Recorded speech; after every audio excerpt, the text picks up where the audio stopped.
Welcome back to another episode of Harmonious at Lunch, the show that fuels your business success. I'm Brandon Gano, your host and guide through the world of harmonious business growth. Today, we're unlocking powerful strategies with industry experts to help your business thrive. If you're a business owner, entrepreneur, or executive, you are in the right place.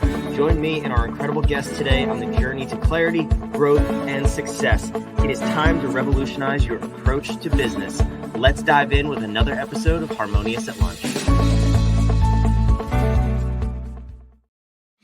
Welcome back into some more bite-sized business advice. We got an awesome episode lined up today. The topic is the power of storytelling in business, and it's going to be a unique twist on storytelling and business. I know there's been some books that come to mind that I can think of around this topic, but I'm quite confident our guest is going to have a different take on the topic. So let's bring him on. Dan Gretsch, welcome to the show, and thank you for being here. Thanks so much for the opportunity. So we all know what storytelling is. I think you can redefine our perspective, of course, but we all know what a story is. But you want to talk about storytelling in the context of business. So what's the little spin you're putting on storytelling in business that's different? Yeah, well, we are storytelling animals, and so business is a human-to-human endeavor, and the way that businesses we do business with people we like and trust, and so for age immemorial, we have connected with people through storytelling, and I think in the age of digital marketing, in the age of AI, we may have lost a little bit of sight of this. If you think back to small businesses, the neighborhood coffee shop where the owner, the butcher, the bread shop owner, even the local bodega, you have a relationship with the owner. A little bit about their story, and oftentimes they've been doing this for several generations, and you trust them that they're doing things well and for the right reasons. And this translates perfectly in the digital realm and even in the AI world. And so that's really what I run a training academy in marketing, AI-powered digital marketing. And at the foundation of all of it is what we call your business story, and telling that loudly to attract your ideal customer, and has a whole bunch of other benefits as well. Yeah, I'm curious because obviously I want to hear about the business story, and I want to dive into that. But you brought up AI in marketing, and I've seen sort of a trend, if you will, or a pattern where since people have adopted AI and we've been using it, whatever it is, ChatGPT, Gemini, it's really good at spitting the facts and features and benefits of our product and service. But we've gotten away from the storytelling and the connecting from human to human. Have you seen that same trend over the past couple of years with the common user? Let me just delineate the difference there. Yeah. Even before AI kind of hit the scene with November 22's release of ChatGPT 3.5, even before that, I would experience going to a small business owner's website and there was no human being anywhere to be found.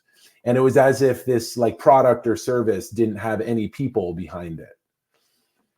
In contrast to that, one of my favorite business stories is a bagel shop in Pennsylvania called the Greater Need, KNEAD. And it's a gluten-free bagel shop. And right on the front, the chief bagelologist, the CEO, tells the story about how she has family members with celiac, and that they loved to eat and literally break bread together. And so she came up with this recipe for gluten-free bagels, and that was the foundation of this business. And her personal story, her photograph, and even her mission as a bagel, she's part of the free from movement, which is a food movement, free from certain chemicals, free from certain things like gluten. It's like a movement in food. And so she's not selling bagels. She's selling, an ability for you to break bread with your family in a safe and healthy way. She's selling, she's part of a larger movement of healthier eating. That's called the free from movement. Like these are all the things. She's not just a bagel seller.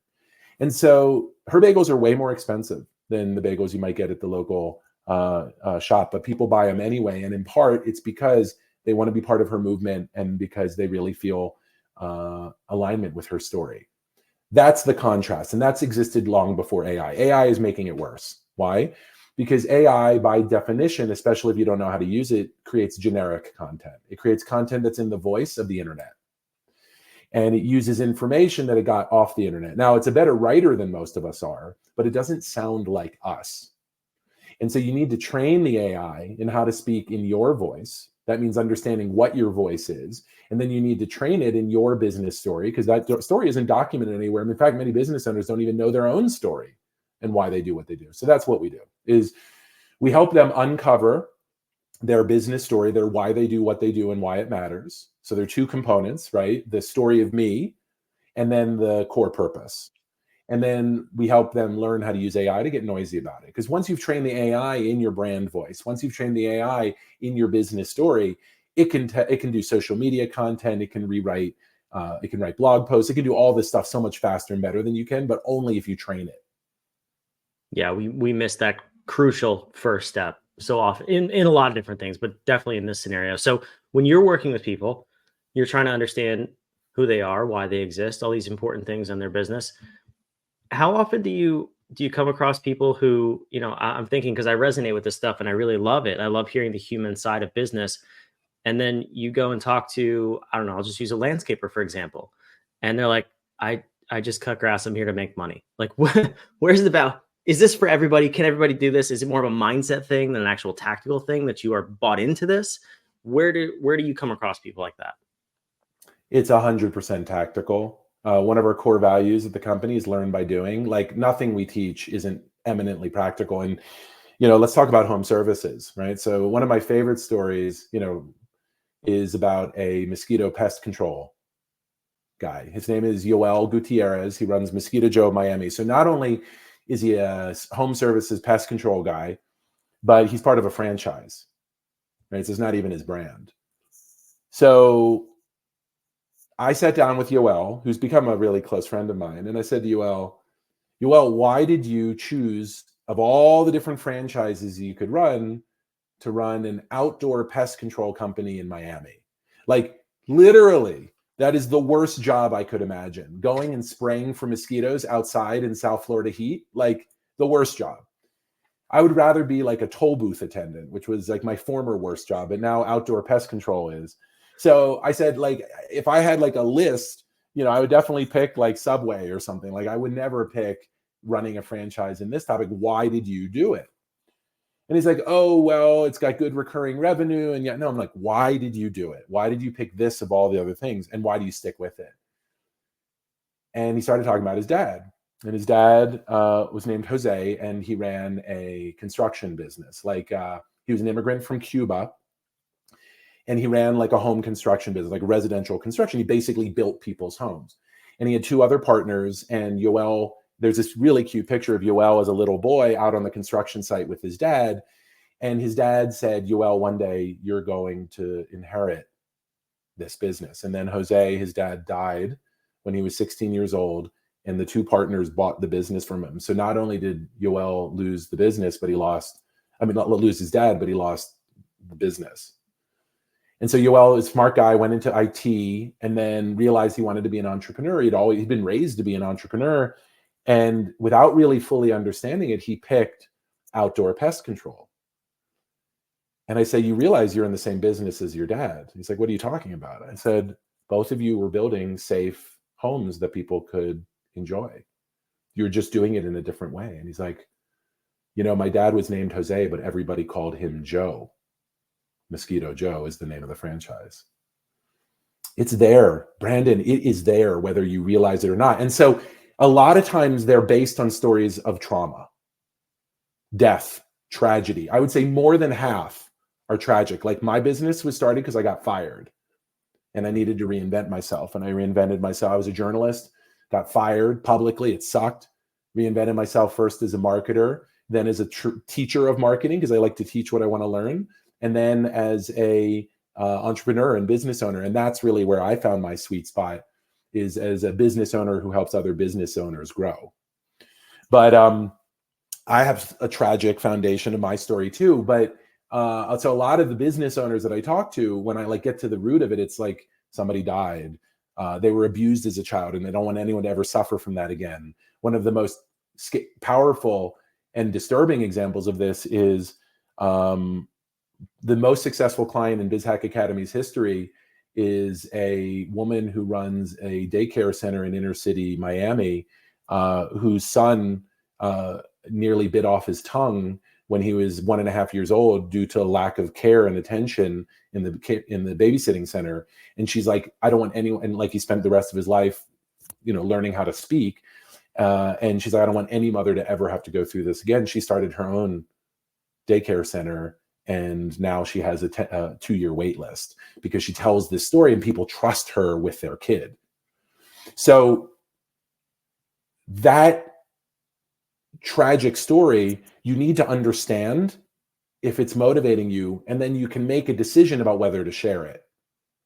But it's there.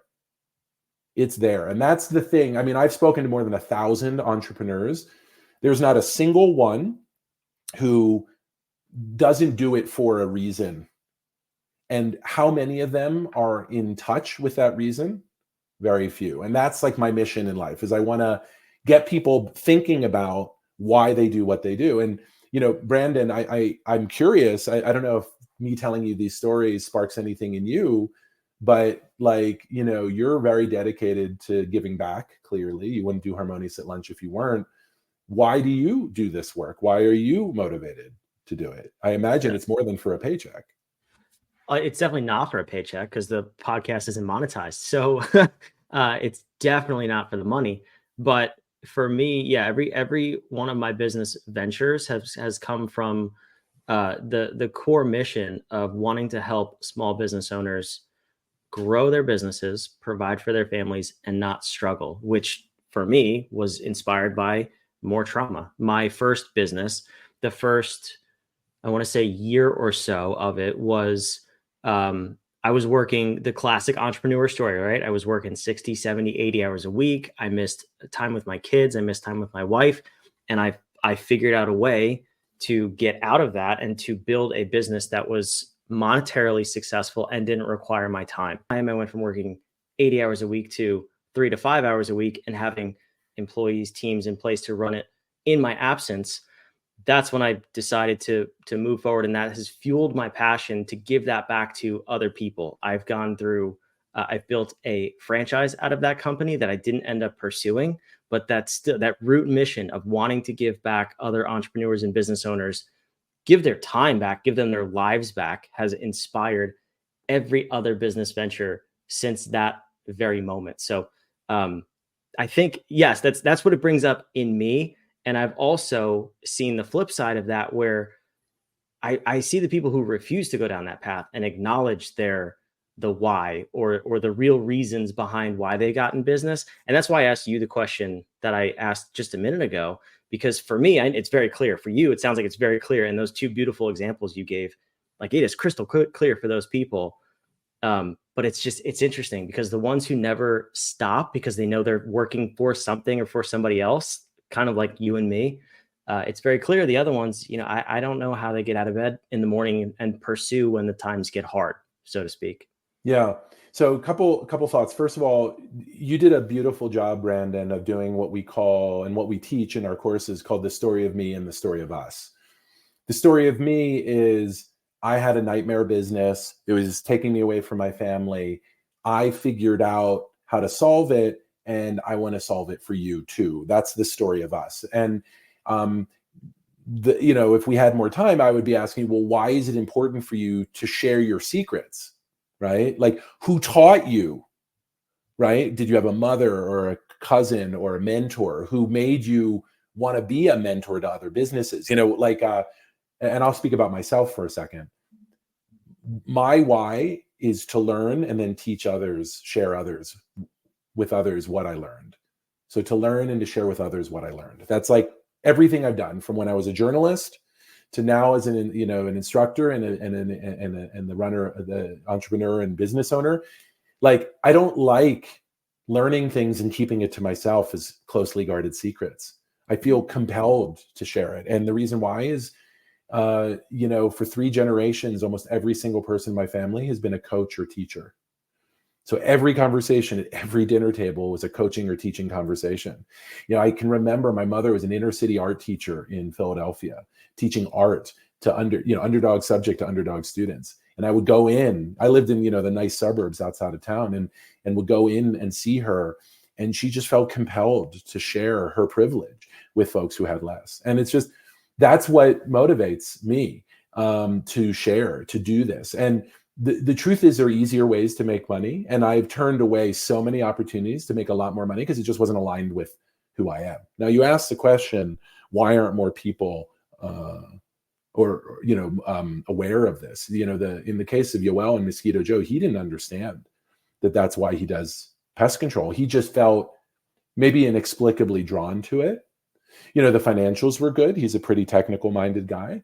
So there were other reasons that factored into it. But there's this sentimental part.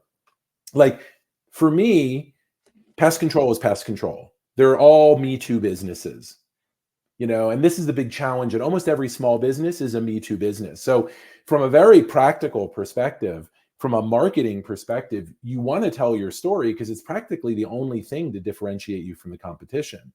So that's like where I started in this journey. Is I got like business owners to recognize their best marketing was talking about why they do what they do and how they make the world a better place. And people are willing to spend more money on businesses like that because they want to support Main Street and they want, local flavor, and they love knowing the owner. And if they are aligned with the owner, they're going to do business with you. But then what I came to realize is just how much deeper it went, because why you do what you do and how it makes the world better is not just about attracting customers, but it's about attracting staff, attracting partners.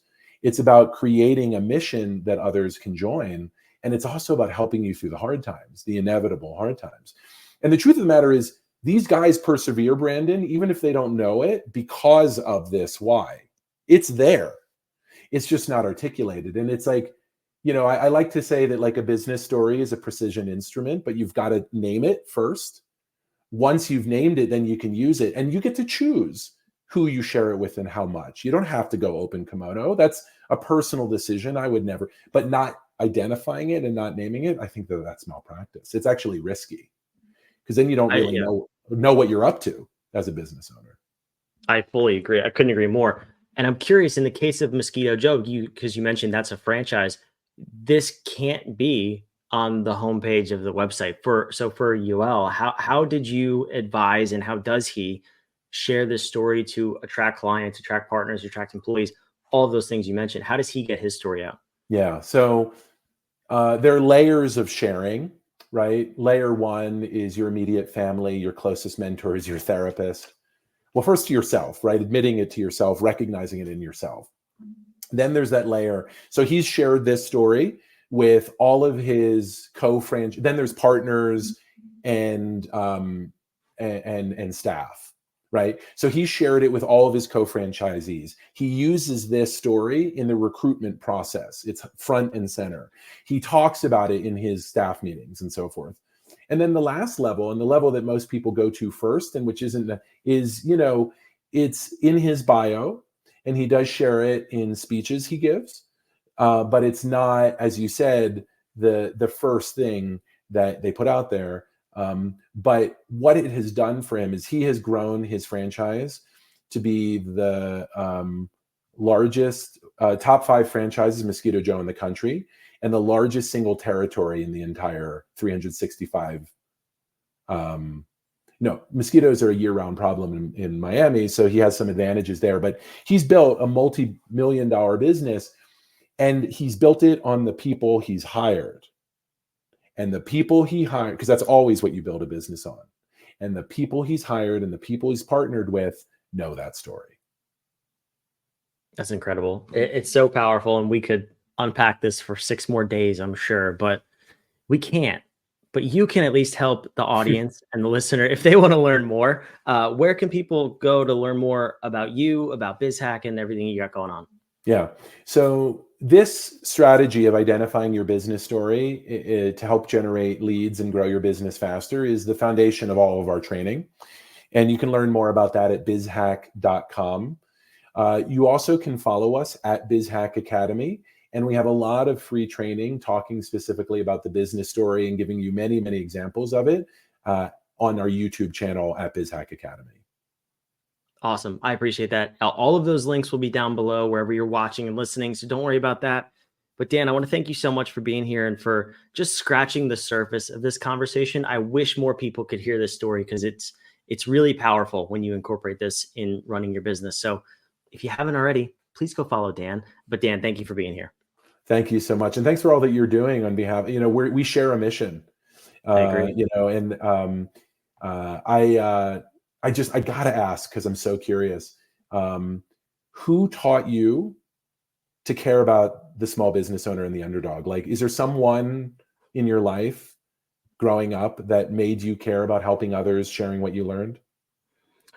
That's a good question. It's not one that I've necessarily thought about, but there is a pattern over the course of my life of rooting for the underdog. I if I'd have to sit down and really think about if it was a person or if this was more of it's like a nature nurture conversation, right? Or if this is just ingrained in me. But I always do pull for the underdog. And I just have this belief that small business owners are the underdog. We're the backbone of the economy, but we don't have all of the resources necessarily at our fingertips that we could or should have. And it's just my passion to make those available to people. Do you have a story from your childhood of you rooting for the underdog, or like standing up for the underdog, or sharing? I Does think the anything most come? obvious would just be sports teams. I never had like an allegiance to any one team, with the exception of it was always the underdog. It was always the team that wasn't supposed to win. I'd be like, I want those guys to win. Those Yeah. are the most obvious ones that pop up, and everyone would be like, "Who are you rooting for?" And it would change year over year. Like, who's the one that's not supposed to win? I want that team to win, and that's kind of why I'm saying I that's a theme I can just Yeah. recognize over the course of my life. So Brandon, you're at the exact place of many business owners who've unpacked some of it, but not all of Mm, it. And yeah. here's my invitation to you: bring me back. I promise you, I guarantee you, go talk to your mom, your dad, your sister, your brother, your wife, talk to people in your life, and just start, and even just meditate on the question, why do I care so much about the underdog? And if nothing else, I guarantee you'll find a story of when you stood up against the bully in school, and then you should tell that story, because that is at the essence of what you're up to. And so anyway, that's what I do, is I coach this out of folks. And I have never, even in myself, there's a journey that goes sometimes years long of like unpeeling this onion, of realizing, oh, that's why I do this. So anyway, that's your little homework assignment. But I really appreciate that you're not totally sure about it, because most of your listeners aren't either. And so it's really, the exercise that we teach is just called the why chain. Why is that important to you? Why does that matter? And you just keep asking why, and you get to that root cause. And there is nothing that we do in our lives that we weren't taught to care about through positive or negative example before we graduated from high school. Yeah, absolutely. So this is fantastic. We have 270 some odd episodes at this point. Only one, I think, repeat guest off the top of my head. It looks like Dan's going to be the second one. And he did it on the show. So kudos to you. I love it, Dan. No, seriously, this was fantastic. I do want to have you back. And I will go do my homework. I didn't think I'd get homework from running my own podcast, but look at this. Everything changes, right? Well, it's great Um, talking to you. Thank you. I look forward to being a repeat. This was great. Same here. And for those of you watching, listening, wherever you are, like we said before, everything you need to know is down in the show notes. Go click around, see how you can contact Dan, and do this for your own business. I'm going to do my homework. You do yours, please. And make sure you subscribe. That's your homework as the listener from this episode. If you do nothing else, at least come back. I am going to continue this mission to put out 5 episodes a week so we can help you build a more harmonious business and life. And we'll see you on tomorrow's episode of Harmonious at Lunch. Thanks for listening.